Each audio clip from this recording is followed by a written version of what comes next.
नमस्कार, अनुष्का एफएम में आपका स्वागत है। महाभारत सीरीज का ये 11वां एपिसोड है पांडवों की रक्षा। पांचों पांडव माता कुंती के साथ वारणावत के लिए चल पड़े। उनके हस्तिनापुर छोड़कर वारणावत जाने की खबर पाकर नगर के लोग उनके साथ हो लिए। बहुत दूर जाने के बाद युधिष्ठिर का कहा मानकर नगरवासियों को लौट जाना पड़ा। दुर्योधन के षड्यंत्र और उससे बचने का उपाय विदुर ने पहले ही युधिष्ठिर को इस तरह गूढ़ भाषा में सिखा दिया था कि जिससे दूसरे लोग समझ ना सकें। वारणावत के लोग पांडवों के आगमन की खबर पाकर बड़े खुश हुए और उनके वहां पहुंचने पर उन्होंने बड़े ठाठ से उनका स्वागत किया। जब तक लाख का भवन बनकर तैयार हुआ, पांडव दूसरे घरों में रहते रहे, जहां पुरोचन ने पहले से ही उनके ठहरने का प्रबंध कर रखा था। लाख का भवन बनकर तैयार हो गया तो पुरोचन उन्हें उसमें ले गया। भवन में प्रवेश करते ही युधिष्ठिर ने उसे खूब ध्यान से देखा। विदुर की बातें उन्हें याद थी। ध्यान से देखने पर युधिष्ठिर को पता चल गया कि ये घर जल्दी आग लगने वाली चीजों से बना हुआ है। युधिष्ठिर ने भीम को भी ये बात बता दिया, पर साथ ही उसे सावधान करते हुए कहा, यद्यपि ये साफ मालूम हो गया है कि ये स्थान खतरनाक है, फिर भी हमें विचलित नहीं होना चाहिए। पुरोचन को इस बात का जरा भी पता ना लगे कि उसके षड्यंत्र का भेद हम पर खुल गया है। मौका पाकर हमें यहाँ से निकल भागना होगा, पर अभी हमें जल्दी से ऐसा कोई काम नहीं करना चाहिए जिससे शत्रु के मन में जरा भी संदेह पैदा होने की संभावना हो।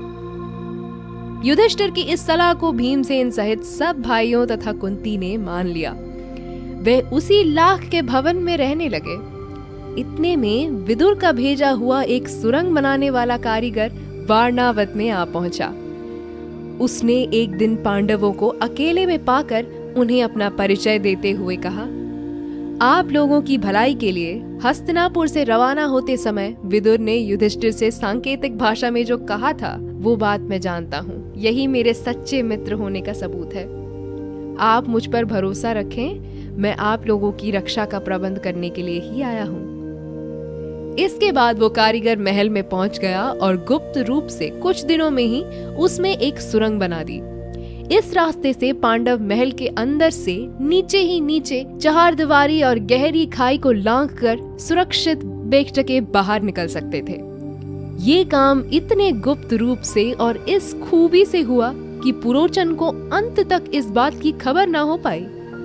पुरोचन ने लाख के भवन के द्वार पर ही अपने रहने के लिए स्थान बना लिया था। इस कारण पांडवों को भी सारी रात हथियार लेकर चौकन्ने रहना पड़ता था। एक दिन पुरोचन ने सोचा कि अब पांडवों का काम तमाम करने का समय आ गया है। समझदार युधिष्ठिर उसके रंग ढंग से ताड़ गए कि वो क्या सोच रहा है। युधिष्ठिर की सलाह से माता कुंती ने उसी रात को एक बड़े भोज का प्रबंध किया। नगर के सभी लोगों को भोजन कराया गया। बड़ी धूमधाम रही, मानो कोई बड़ा उत्सव हो। खूब खा पी कर भवन के सब कर्मचारी गहरी नींद में सो गए। पुरोचन भी सो गया।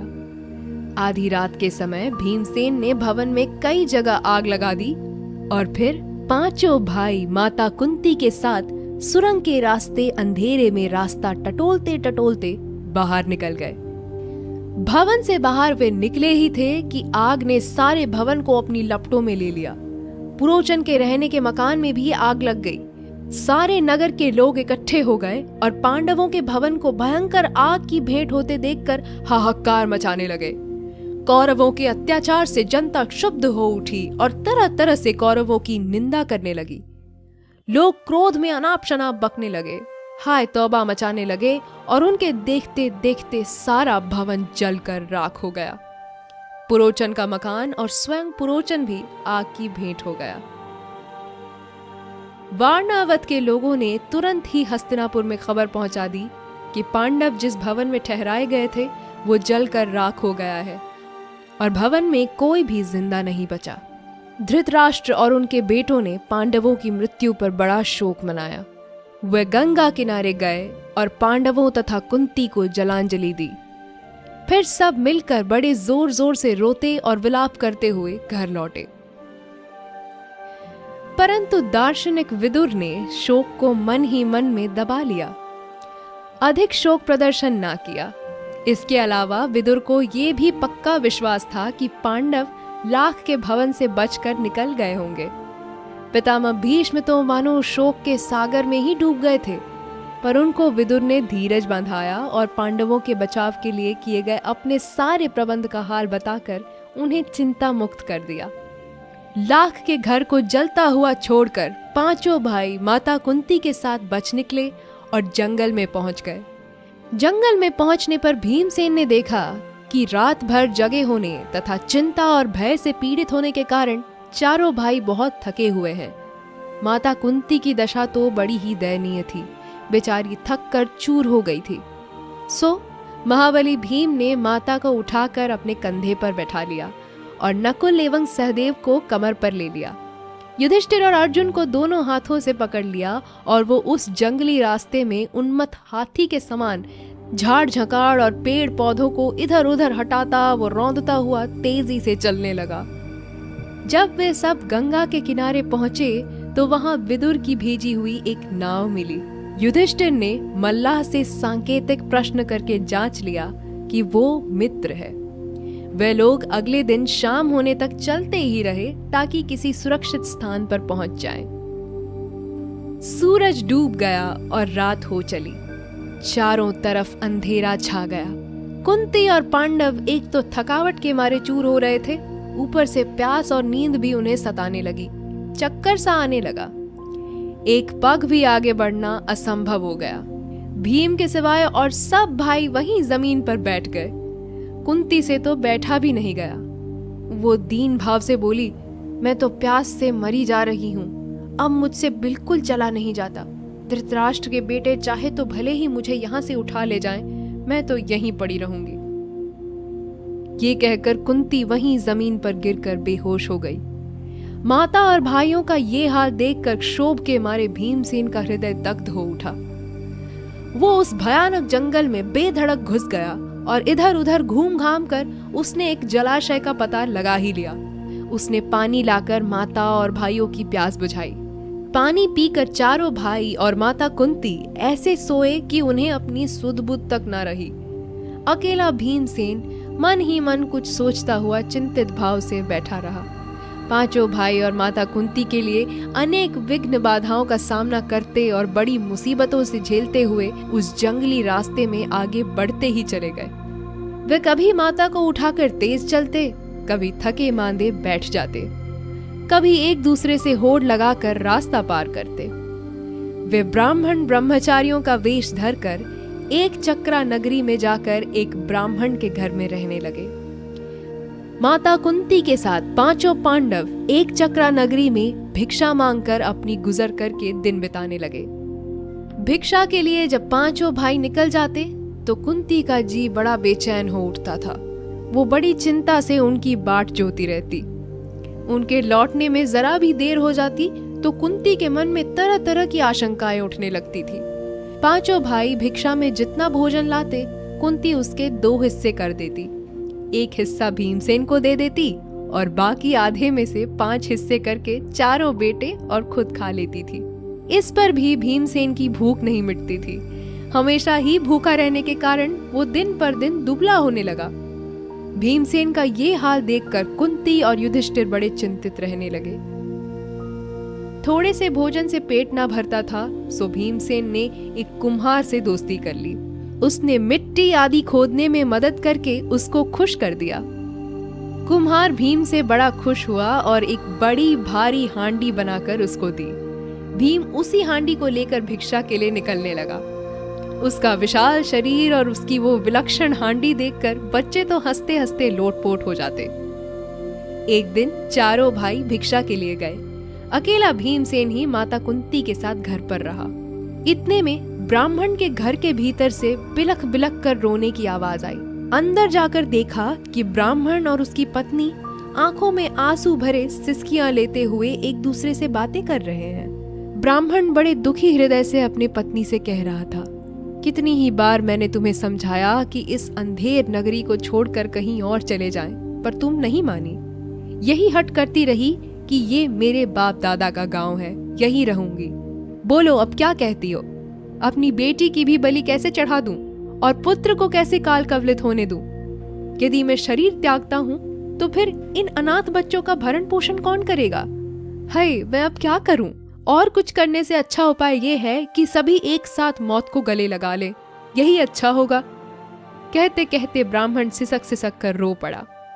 ब्राह्मण की पत्नी रोती रोती बोली, प्राणनाथ, मुझे मरने का कोई दुख नहीं है। मेरी मृत्यु के बाद आप चाहे तो दूसरी पत्नी ला सकते हैं। अब मुझे प्रसन्नता पूर्वक आज्ञा दे ताकि मैं राक्षस का भोजन बनूं।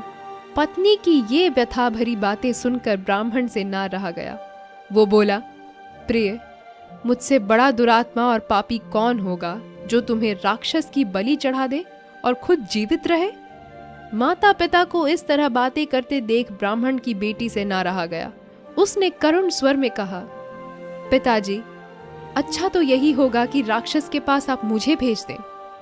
सबको इस तरह रोते देखकर ब्राह्मण का नन्हा सा बालक पास में पड़ी हुई सूखी लकड़ी हाथ में लेकर घूमता हुआ बोला, उस राक्षस को तो मैं ही इस लकड़ी से इस तरह जोर से मार डालूंगा।